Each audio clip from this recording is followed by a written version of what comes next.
All right, let's take some phone calls today. The number is 617-830-4750. We will start with name and where you're calling from, and then we'll see what people are thinking of today. Who's on first with me? Yeah, this is Frank McAvoy from Arlington, Virginia. Frank, what's going on?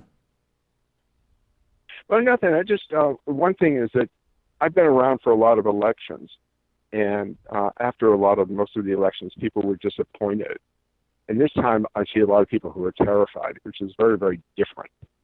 Yeah, that's interesting. I mean, I That's think just that everywhere. there's been critiques made of Democrats that they're unhinged over the results. But I think you're getting at something interesting, which is it's not just that Democrats are angry because of political disagreements.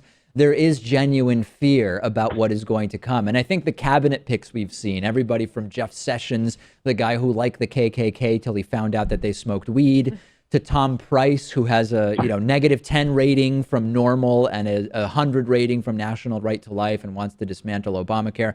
I think it's legitimate to be afraid.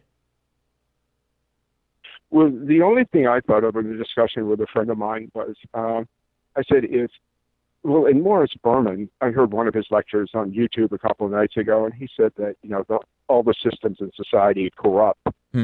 And the only thing I thought of as a remedy for that is for not being corrupt myself. Well, you know what system is working really, really well in government? You get into government and then you can use that power to personally enrich yourself through businesses and lobbying and consulting and all of that stuff. That system has been worked out and it's working perfectly for the plutocrats, Frank. So that's one system where, corrupt or not, it's just working exactly as designed. And that's why it's going to be so difficult to change it.